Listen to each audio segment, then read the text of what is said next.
Welcome to ReReview, where we watch movies from our past with a perspective from today. Your hosts are Matt, Bobby, and Austin, and we love the films from our youth, so we're taking a look back to see if they still hold up. On this episode, we're discussing Punch Drunk Love. It was released in 2002, directed by Paul Thomas Anderson, stars Adam Sandler, Emily Watson, and Philip Seymour Hoffman. This movie is about a lonely man with anger issues. Now, this is a fair warning. We're spoiling a 20-year-old movie, so if you haven't seen it, we will be revealing key plot points. I guess I'm going to kick this off and kind of say I have 3 words, and you can tell me if you feel the same way. Awkward, anxious, and anger.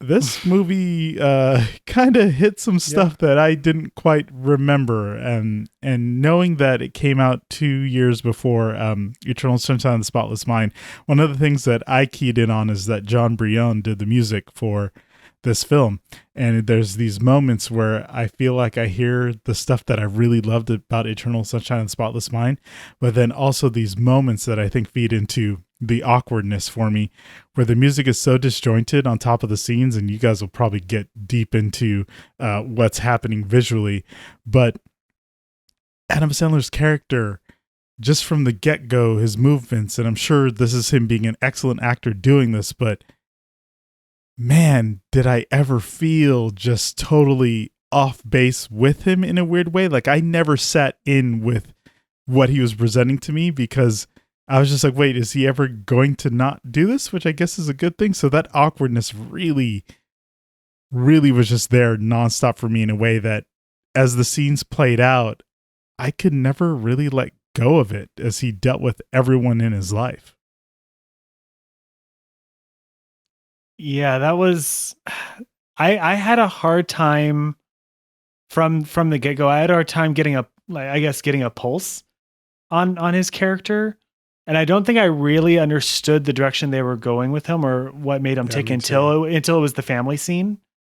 I feel like that. I mean, I think there was a lot of stuff that kind of led up to maybe explaining his character, like the phone calls that were ongoing, for example, and just the way he reacted to each one and how he reacted to the people around him. And because it was weird, like at first during the opening sequence, I thought it was very much signaled that he was an awkward person.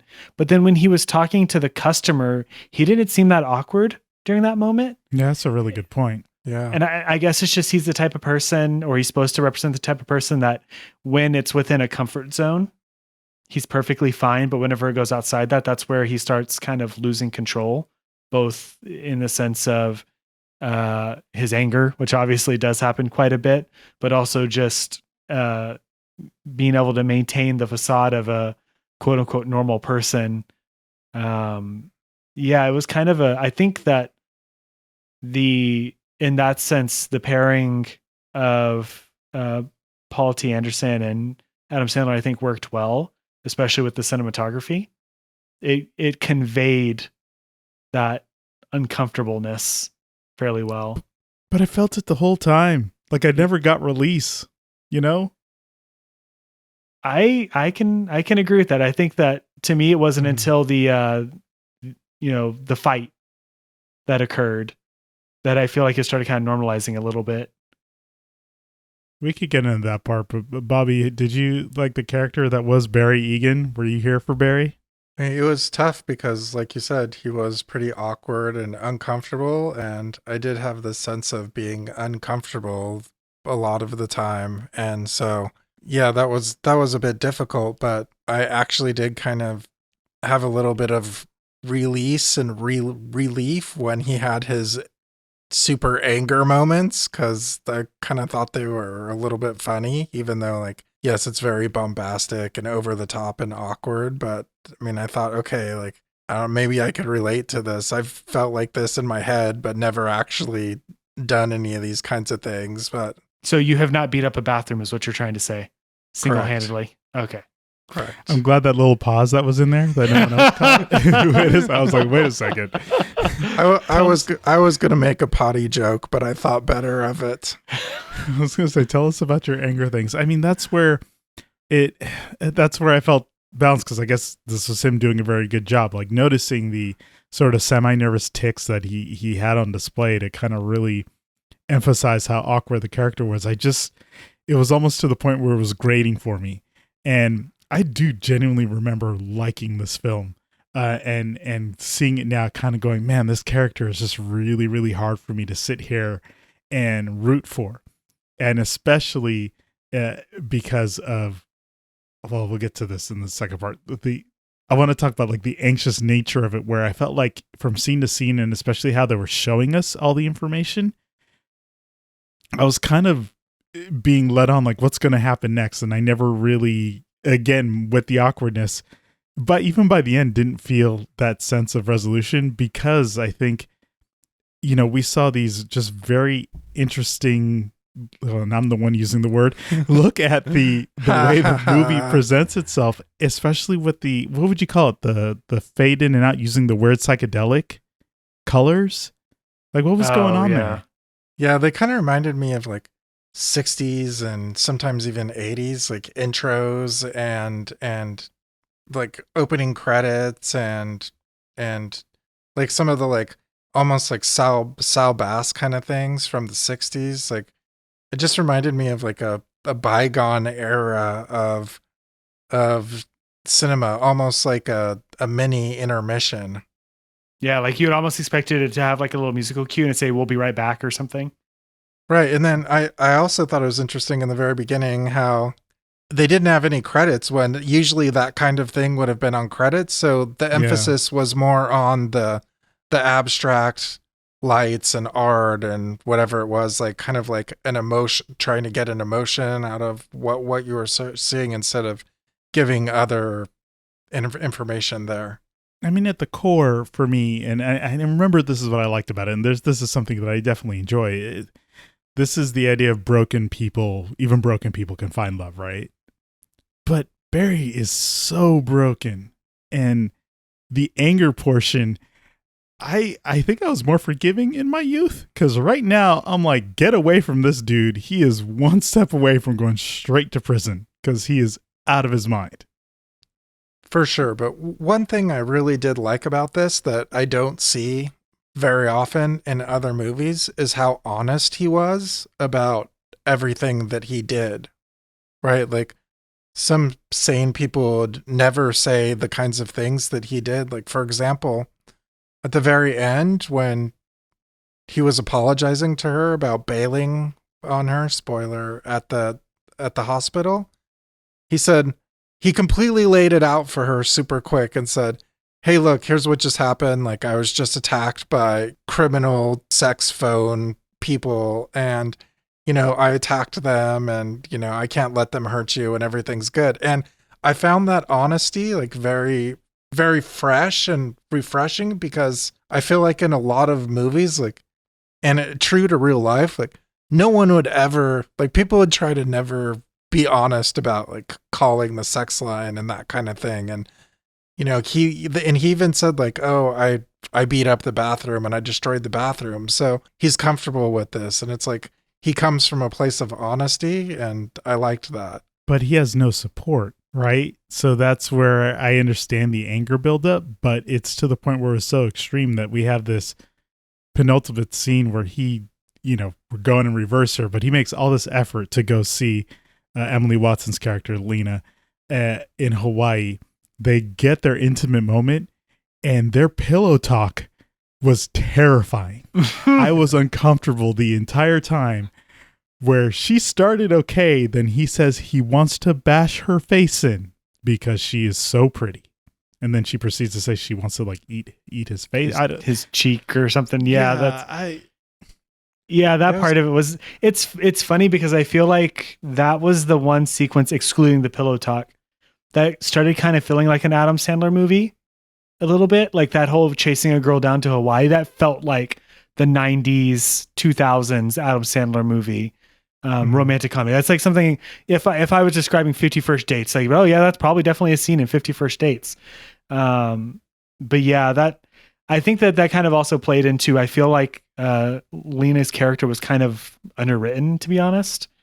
In comparison, she very much felt like she was just there because you're right, she probably should have been really weirded out about a lot of stuff that happened. Mm-hmm. She was a little bit too forgiving, a little bit too, like, just kind of all of a sudden interested and all this other stuff that was kind of there. And it did feel like they didn't do as honest and exposed as they made Adam Sandler in this. They didn't really do the same thing for her. Like she didn't really feel like a real person as much. I kind of thought maybe they were just leaning into maybe I projected his character onto her where she's just as broken as him in her own ways, which is why she's so eager to go out with a broken man, because she sees it and she's like, this guy's a bit like me, you know? But I probably am reading into that. At least she wasn't a manic pixie girl, I guess. At least she wasn't wearing headphones and listening to, The Cure or something. I was thinking that the whole time because I was wondering if she falls under this because she's still in a weird place saving him.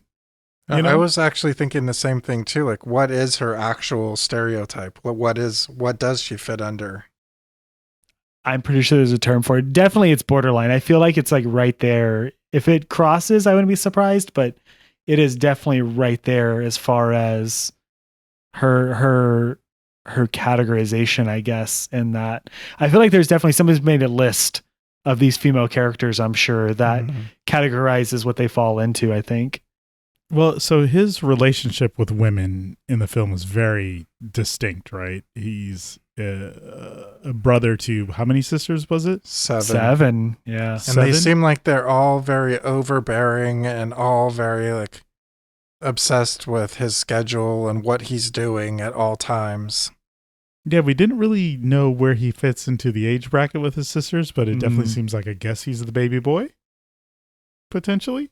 I kind of figured like he was probably closest in age to, oh crap, I can't remember her name. The one that appeared the most. The one sister that knew Lena, that kind of was the in between. I figured they're probably the two youngest. Was my guess, and that's the reason why they're the ones that were the closest to each other as a result. I mean, clearly, just all you saw with this family dynamic was, boy, they gave him a lot of trauma, and he has it fully unresolved. Are their parents not in the picture anymore? Either of them? I didn't see any parents there. No, we didn't get that. But do you think that represented a realistic family dynamic there? Maybe on the edge of being realistic for me.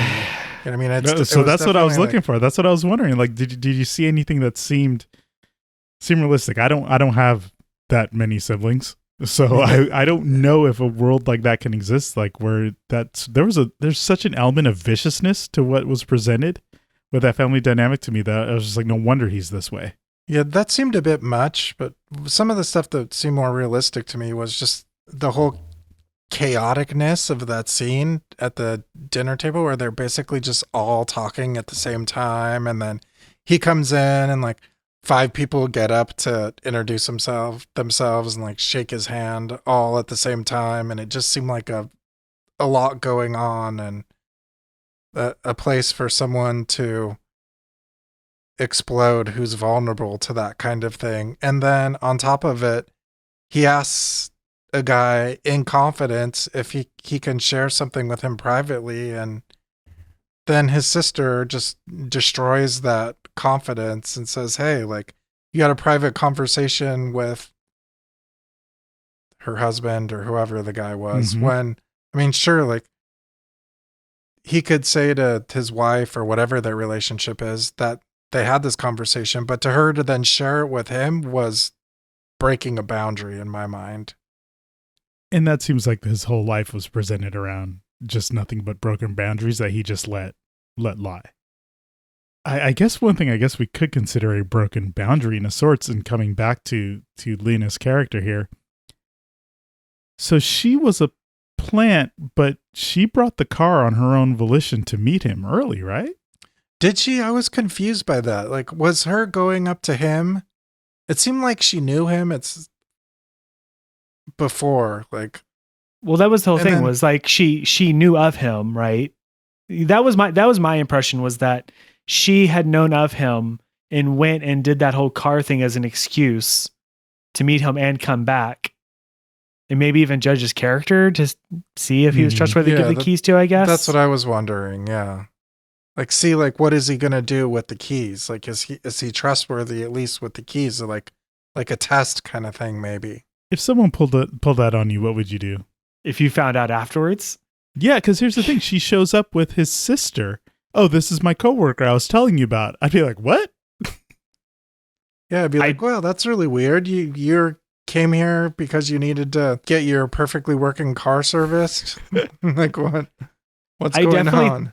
I definitely think that when she admitted it is when, like, I probably would have backed away slowly later on. Because that's when you start putting the, like, oh, it's a perfectly working car. She came beforehand. Like, that's the beginning of a stalker killer thriller movie, right? And then she was the one that kind of started the relationship too. Like, she was the one who they left and he's like, no, I'm working and I'm not going, which was a super weird place to do all this. Oh, and on a aside, his work was super weird too. But that's an aside for right this second. But she went back to him and said, hey, like, let's exchange numbers or whatever. So she was the one who really wanted to make it happen. Like, it seemed like it wasn't going to happen at all. Like, if it wasn't for her being so forthright, I think. We've been focused here on the main love story, I guess, that is going on. But technically, there was a second side love story, if you want to call it that, really a broken story. Who remembers phone sex? Let's talk about sex, baby. Like, what? It's a really weird thing to see, especially, again, the point of what we do here, looking at the old tech and the way things used to be. I mean, we had phones on the wall. They recorded in, with the coil, and the idea of calling a telephone line to just make a connection with someone, even if it is for getting your jollies off. I remember this being like a bigger part of the movie, and even though it was a good portion of it, it felt less. It was a lot quicker than I expected. It was kind of like it escalated so fast into a dangerous situation. I was expecting more of like he'd get to know the Georgia character a bit more, and it wasn't just one night and then the next morning she's trying to hustle him for money. I thought there was going to be more interplay to kind of really reel him into something, facetious. This movie was like a total PSA for not calling any of these kinds of things. Like, the way this dude totally got jacked over so hard for all this stuff. Like, I mean, she was trying to get into if he was married, and specifically it seems like asking him if he had a girlfriend for the express point of exploiting that later. Mm-hmm. And that was pretty scary to me. And I thought, okay, if I ever see a commercial late at night to call this 900 number or whatever, I'd be like, nope. Do those commercials still exist? They do. Oh, no, that's Matt traveling to, business trips and hotels. And it is funny seeing it from this perspective, because whenever I'd see those, I'd always think about the kind of people who would call, the kind of people who are on the other end, because, I imagine there's probably a lot of lies going on as to what they look like and all that kind of stuff. But the total weird thing about it is that it's not an actual conversation. They're totally lying to you the whole time, being like, right? Like, for $1.99 a minute, it's all a fantasy. How are you like blind enough to not see that they're just trying to connection is do a hard whatever thing, they're man. doing? We're all humans and we all want connection, and sometimes you pay for that connection. Even if it's totally Truman Show style fake. I could see people being into that, even when especially even when you're like, I'm actually paying for this, right? Or is it just the whole like, okay, like this is what I'm paying for, this is what I'm getting, I don't care if it's fake. Yeah, and then you play the role. You give in. I don't get it. You become an actor yourself. It's a performance. It just has a happy ending. I'm borderline surprised that it didn't primarily consist of him just using the sex line as a go-to therapist. Right. That's what I thought it was going through. Yeah, me for sure. Me too. Yeah, absolutely. Any other film that might have been the direction it would have went, I think. And just the not for it to be weird, but almost that could have been the love story.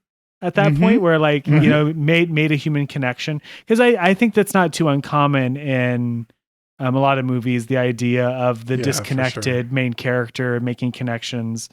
I feel like that would have been slightly more interesting, but especially considering that the line that, what was it, Georgia kept coming up with was like, oh, I want to talk to your girlfriend, or I'll talk to your girlfriend. But at that point, I don't even know if he'd even really like met, like he'd met Lena at like the beginning, but like, I don't know if they had set up like the date yet until after that hustle phone call came. I almost feel like that should have happened a little bit later. I thought he was just BSing her to make him sound like not such a loser. Like, oh yeah, I'm not just here by myself all the time in my 1-bedroom apartment or whatever it is. I thought that, you know, his sadness seemed to be really catalyzed by his loneliness a lot. It seemed like he talked about being lonely. Like when he was talking to the dentist dude, he said, sometimes when I cry, you know, when I feel really lonely, like, and so I think like his problem with loneliness was a big issue for him. And so I thought in that point he was trying to lie, like, I'm not as lonely as I am. Yeah, I thought the therapy thing was the way it was going. And there's that part of me that really wants it to have gone that way, or at least a little more emphasis before the hustle came in. But the next thing you know, you got Philip Seymour Hoffman sending goons out to go, you know, from Utah to LA to shake someone down for $500. Yeah, and they each get $100, so I guess he gets $100 too. Like, what was it, 4 of them? Yeah, so that was weird. The only thing I didn't understand either. Was like, was that just like the introduction? Like they were going to keep doing it type thing? Yeah, I think so. Because that was the only thing that would have made sense to me. Like, I don't know why, but for some odd reason, when those goons showed up, I thought of Dogma and the demon skater kids or whatever. It's like they almost could have never said anything, and it probably would have been about the same. But yeah, the shakedown was kind of weird. Like you would think that it almost did seem like they were going to cut it off right there, and I thought that was bizarre because like why go through that effort? Because he was in Sherman Oaks, right? Was where they said he was, and they were in Utah. I was like, you probably spent, I mean, maybe I'm thinking of today's gas money, but you probably spent more than $500 just getting there and back. That's funny. That was my initial thought as well. I was like, this is a lot of gas. Yeah. And then I thought it was weird how he just gave up so easily to them. He was like completely freaked out just instantly and said, okay, whatever you want. And just was super subservient to them, which I don't know if it fed into his anger about his reaction for the next meeting they had. Yeah, it gave you the superhero moment, right? The part where, you know, I heard your relief. I think both of you gave like a, thank God he's kicking some ass right now. Yeah, and I also liked how it was played. I liked how it wasn't like super realistic, brutal, gory violence. I think the way that it was played with the musical score and almost kind of in a, I don't want to say quite artful way, but it wasn't quite like as brutal as maybe some other Thomas Anderson stuff has been. And I kind of appreciated that for this kind of movie. Yeah. I'm still in a little bit of a place with it. You know, I do want to give a shout out because I mentioned this. There was a Sega Dreamcast in the movie. Can we just say hello to that, please? And a nice old CRT. Just play some old video games. Some Crazy Taxi. Calibur. Yeah, some Crazy Taxi. That would be awesome. Was the suit just there to be like the one consistent thing that he had? Well, she seemed to have the same alternate thing. He was blue, she was red. But his was just the same the entire time. Well, the thing I think hers was more or less the same. His was a story point, though. That was the interesting part. They called it out multiple times as a story point. And I don't know if did he actually ever give an excuse as to why he was wearing the suit to his sisters? I think the one point he said is he was talking to Lance, right? Luis Guzman's character. Didn't he say maybe I'm forgetting. I don't know. I mean, it seems to me like he was just trying to present himself as like a businessman, like a trying to be successful, trying to diversify. And you saw that mix with the people who I guess worked for him. And I still put that in question marks because I never felt like he was the official boss man. I have But no for idea most of the what was going on. time, Luis Guzman's character was sort of dressed down, but there was the one moment where he was suited up. Mm-hmm. And I was like, wait, what made this day different? Well, was that after he took over when he was in Hawaii, or was that before? It was before. Mm. There was a scene where, remember the Toledo scene? Mm. He was Yeah. wearing a suit there where he's just like, I need to talk to the guy at Toledo while he was trying to be distracting and not go on the date. It was before she asked him out. They were talking about some big client. Was that him just trying to blow off his sisters, or is that That's the real what I figured thing? it was. That's what I figured it was. Yeah. Would you go to Hawaii for a woman? Yeah, probably. There's worse places to go. You're not wrong. Like, well, if this doesn't work out, I'm in Hawaii. Right. I think that's the lesson. If you have anger problems, maybe go to Hawaii. It might But help, choose a resolve some more of that private choose a more private payphone, for crying out loud. stuff. You know, here's the catch. Back to that old tech. What is a payphone? So now I got to ask the question. Bobby, are you recommending this film? It was a wild ride, this movie. I still don't know what to think of it. I mean, it was I don't know what I think about it just yet. I'm confused. That is an endorsement in and of itself, Matt. It is a weird place. I do agree, because it's not. If you're a fan of Adam Sandler, especially considering his filmography leading up to this with Waterboy, Little Nicky, and Big Daddy and stuff like that, it doesn't really fit into those. It fits probably closer to what he's doing nowadays. Mm-hmm. But if you're a Paul T. Anderson fan, I think worth checking out. I do think that the romance plays well enough.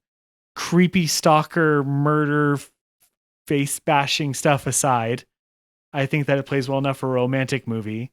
That's a hell of an omission. If someone were to come up and ask me, Matt, should I check out this movie? I'd probably say pass on it. Unless, I would say probably pass. I think there's better movies for both, Adam Sandler and Paul T. Anderson to watch, I think.